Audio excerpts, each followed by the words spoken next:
What's up, everybody? Welcome to the live. This is the 4th episode, 2nd season. I'm Michael Bishop, your host, and today we have Fear the Masses in the studio today. And, What's up? Why don't you just start off by introducing, the masses? I'm Josh.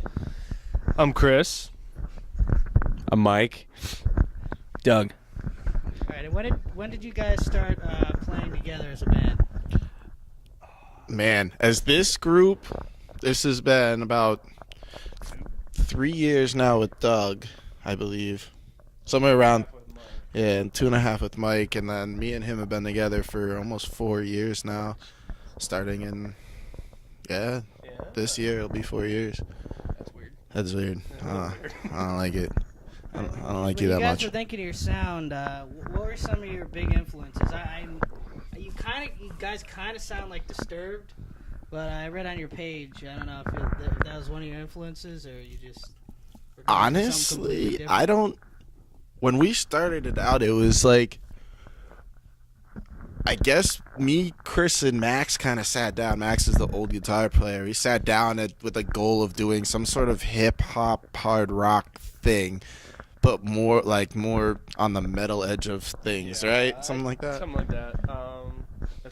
I think personally that Deftones always came up repeatedly. We wanted to stay away from the rage stigma that anyone that does hip hop and rock is like Rage Against the Machine. We wanted to stay away from that, and then it started out as hard rock and hip hop, but it progressively became more metal, and also at that bringing in the influences of Doug and Mike and stuff like that. I mean, Mike brings in. I mean, you are across the board, right? I mean, as far as I kind of. Oh, I got talking to this thing. Yeah, there's a microphone. You kind of need to use it. I kind of don't have one influence that I draw from. I just like playing anything I can play at one point.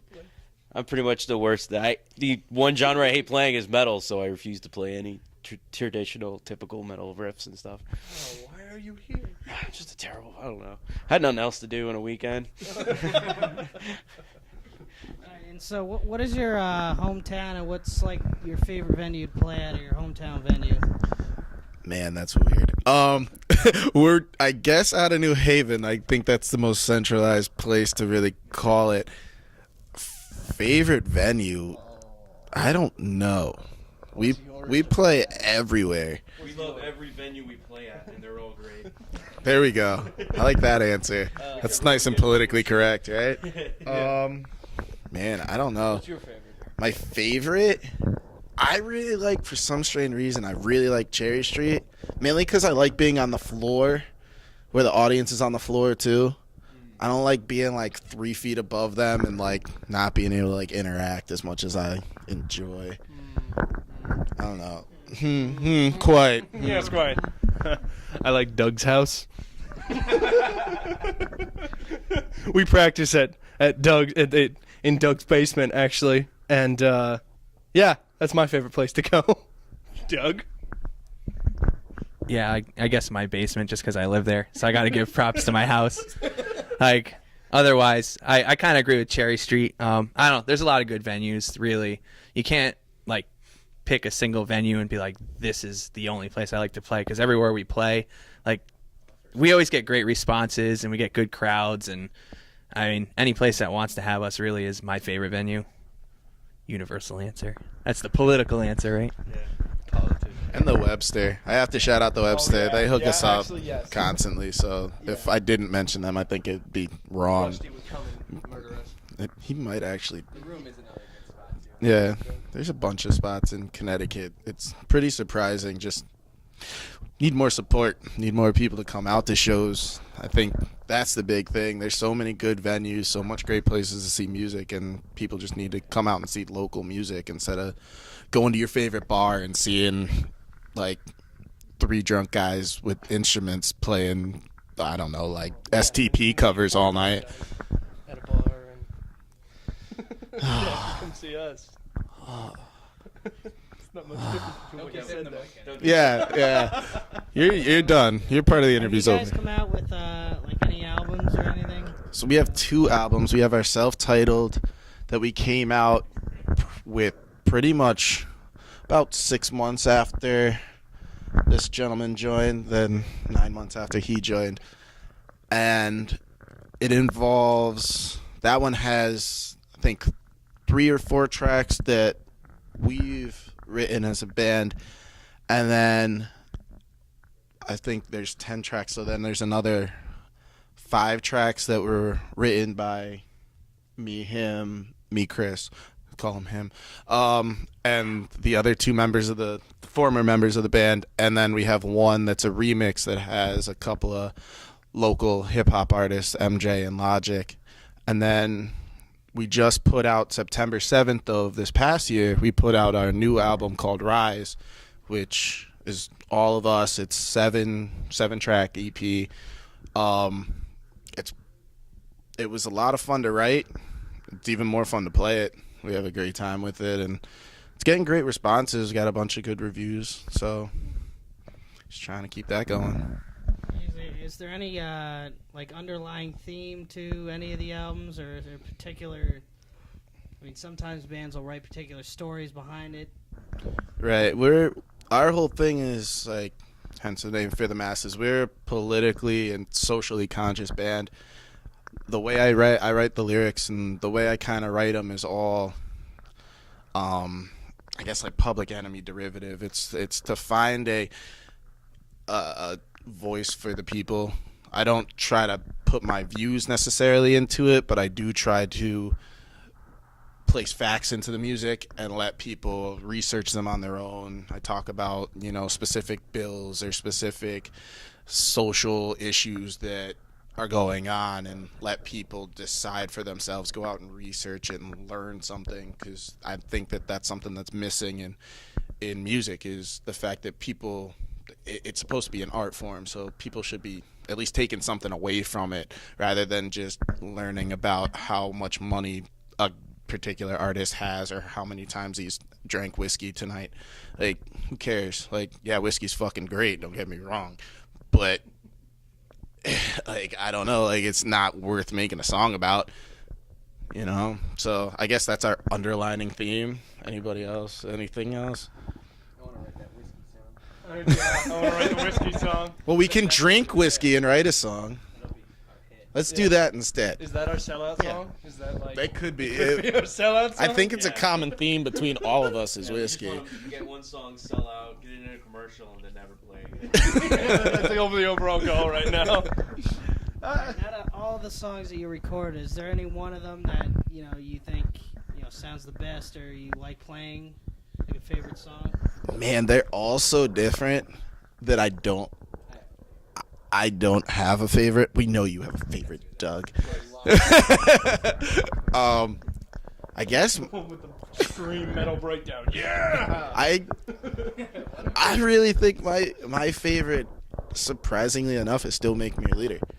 I don't know why. I just like it. I like that song. You And have to fake out the audience by pausing midway oh, it's so through it. good. I get to just No, stop. it's not about the content in that song if you hear it. It is literally because it pauses after one point and you get to go, I'm not going to start yet. No, now. Okay. And just messes. I like, this is obvious. I like Vigilante. Waiting for it. Yeah, Vigilante. Obviously. I like Vigilante. I'm a huge comic book nerd, and the fact of the matter is I came to Josh and I said, I want to do what we're doing with this line, but I kind of want to make it comic book centric. So it still has the political theme, but it's all full of these comic book references, and I love, because I also love to watch the audience go, did he just say, riddle me this, or did he just, yes he did, okay. So I really like that. I really like playing that song. Mine currently is still Protector. It's our one reggae song that I feel like I had the most hand in it, I guess, because I was listening to Wyclef like for a solid 2 weeks before practice.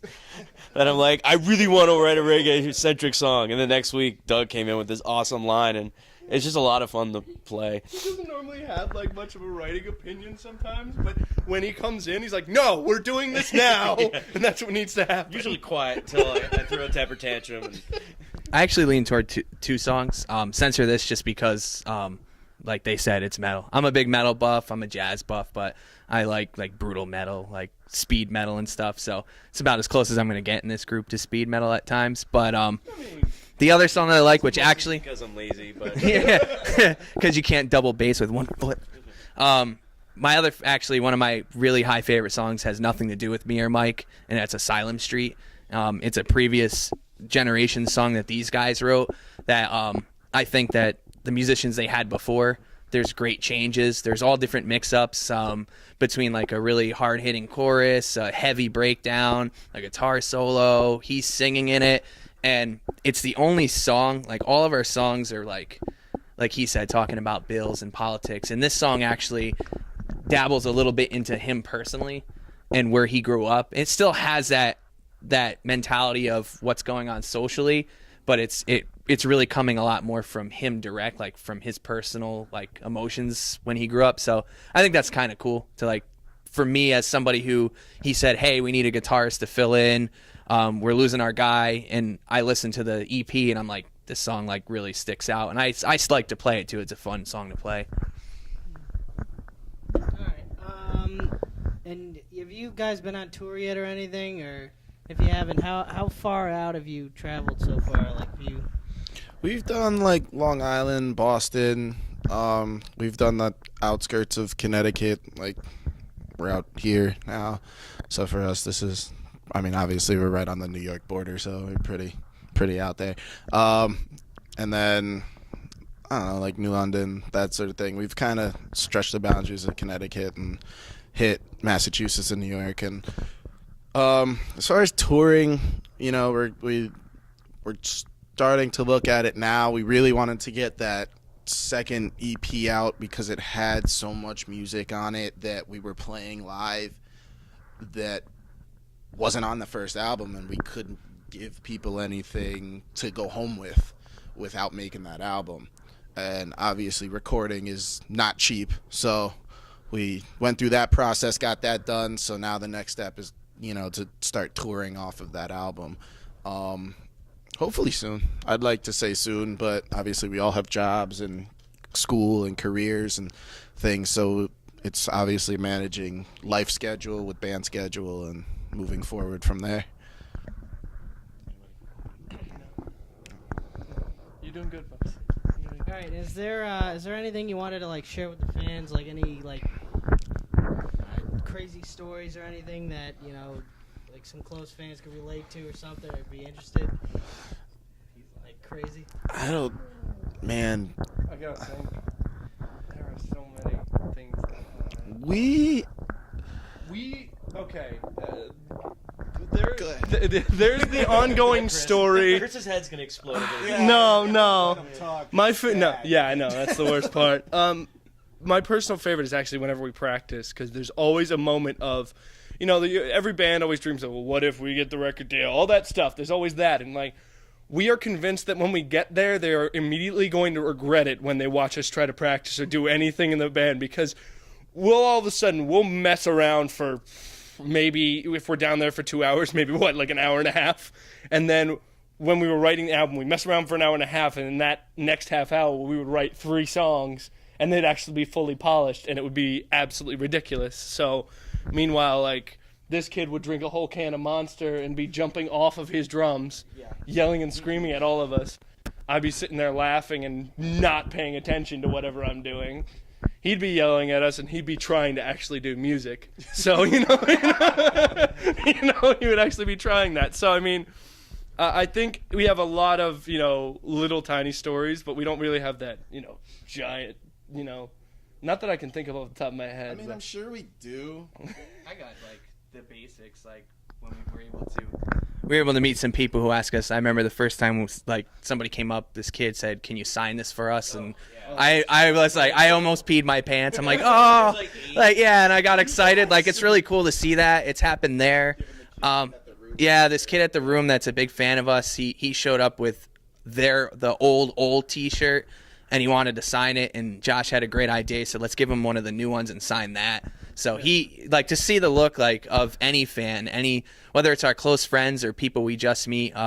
Creepy story. I go in the Webster bathroom. I come back out, and this kid goes, "Did you play yet?" And I'm like, I'm nervous because I'm the only one in the bathroom. So I'm like, I've seen movies where this goes. And I'm like, yeah, we did. And he's like, oh, I missed you guys. I drove up here to see you. And I'm like, and you are? And he said his name was Pete. And I talked to him. And like, so that kind of stuff is cool. We're very humble and appreciative of the people who like our music. We're very supportive. We try to be anyway of the music community and vice versa. Like, because everybody is trying to do what we're doing. They're trying to, like, I heard you guys talking music, like, I'm sure you probably play or involved in somewhat, so you know the drill. It's like you're trying to get out there, be heard, and hope that the people like it while still not, infringing on what it is that you like to do. Not saying, well, this didn't work, so let's do 1-4-5 and sing about how you remind me. So hopefully people appreciate it because we appreciate them. Alright, that's about it. In case you didn't know, we have another segment on our show called Live in the Live, where we go out and interview bands at their show. And I'm just going to let Eli explain that, because he's the director of that show. So I'm Eli, and I run Live in the Live. It's pretty much the same thing as this show. We follow bands and we go to their shows. While here, while on the live, we get to work with actual recording equipment and film a studio recording of you guys playing. While on Live on the Live, we capture the experience of going to a live show. We film from the audience point of view, but we still get an interview. And I like to follow bands around before and after and whatever, like we film them on the live or anything. And so, do you guys have any shows coming up? Yeah, we have all kinds of stuff going on.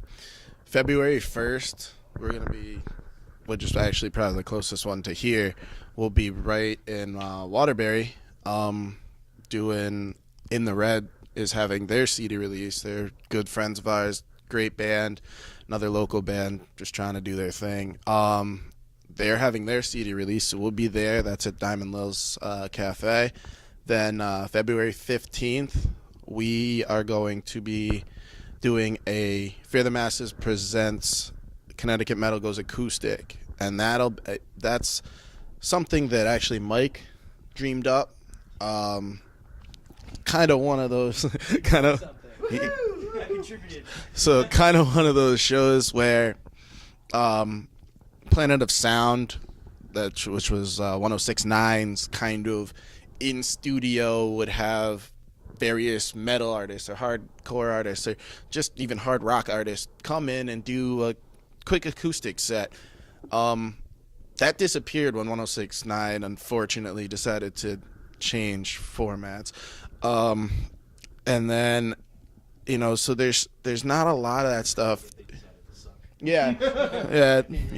I tried to keep it politically correct-ish. When have we ever done that? Correct. All right, cool. So 106.9 sucks. Sorry about that, son. Don't forget the lie. So, but yeah, so we're doing something along those lines. We have Our Own Destruction, us, Composing the Apocalypse, EMJ, and Opus from Dead by Wednesday and formerly of Gargantuan Soul is going to be doing his acoustic stuff too. So that's right in Hamden. That's going to be a fun show. Different format, storytellers, kind of something cool, something different for people to come out. Hamden at the Outer Space. At the Outer Space.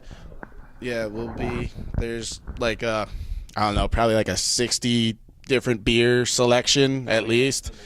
And they have food too. Food now? They have beer and food. And you get to, for $5, get to see a pretty cool show. So 5 bands for $5, yeah. Rip off another radio. Just to rip